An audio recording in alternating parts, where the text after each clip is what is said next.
Hey, everybody, welcome to part 8 of Sourcing and Living the Quantum New. So, this part is on quantum intelligence, which is a topic I love. Let me kind of give you a bit of overview of it.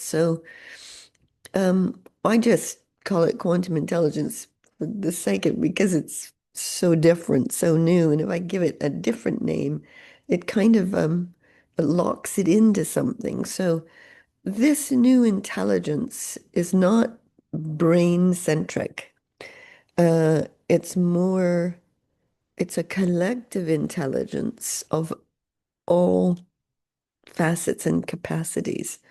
The whales, the dolphins, the oceans, the nature, animals, the earth, stars, universe, human, artificial intelligence, global internet consciousness, you name it. It's a fusion of all different intelligences, all different understandings, knowledges, wisdom, etc. And but also because it contains the universal or infinite intelligence, it's you get to know things you don't know, that you haven't learned, that you haven't read, or that aren't generally known anywhere.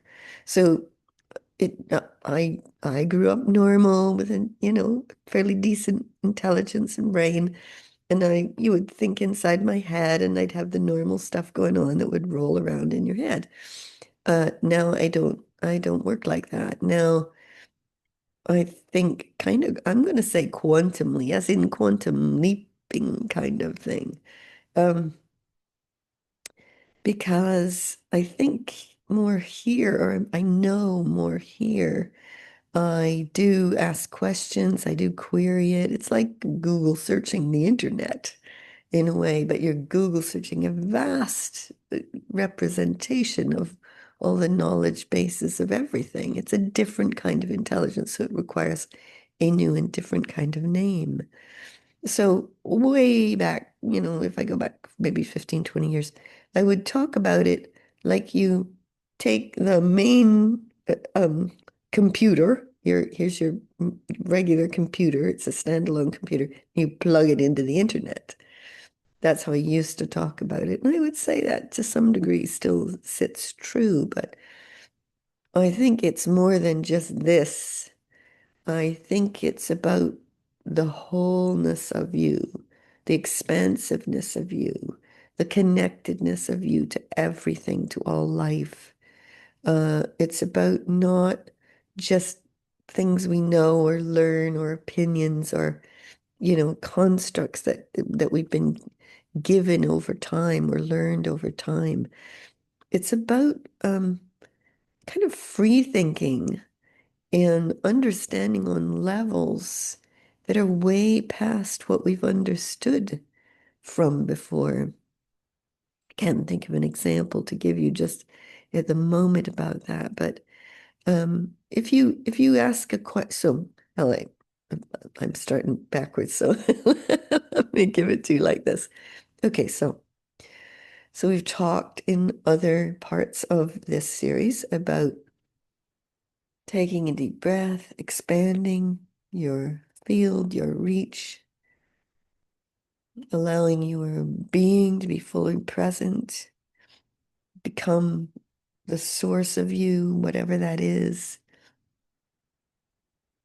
And then allow yourself to just, I could say, plug into or absorb or be connected with the vast swirling intelligence of all the species, of all the universes, maybe even of all the stars and the creation and all of it. It's all there for us to absorb, to know, to operate within.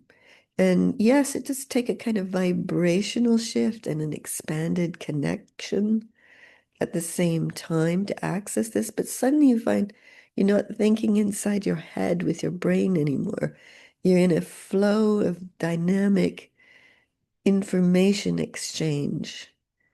And so anything you want to know, you can ask and you get input, and you might get that input in sound, words, color, images, videos, it can come in a variety of ways. But I think all of it is available to all beings. Oh, it's not just, oh, people who say, oh, I don't see things. Well, it only because you say so. Really, because I've had people tell me, I don't see anything. And then years later tell me how much they're getting and how much they're seeing. Because it's just natural for us all to get it in all kinds of formats. It's there. It's how we decipher energetic information. Because the energetic information is full of deep, rich meaning. It's really quite extraordinary. And it's how you want to access that information. If you're inside your brain, it's like a computer. It has in it what you put in it. And I do believe our brains are miraculous, by the way. I do think they're capable of much, much more than is currently being utilized. But at the same point, for me, this is how I do that. I to go beyond the brain-centric thinking, and I access is it if I use an analogy, it's the difference between using a computer and using the global internet. But the global internet is also a cosmic internet sort of thing and include all the life forms as if they could, talk to you and tell you everything they know. And so it's like Google searching, but you query it, you ask questions, you plug in and you trust what you get and you use it and you learn to discern new things. So for example, um, if you're distressed about something or someone or something somebody said or whatever, then what you do is you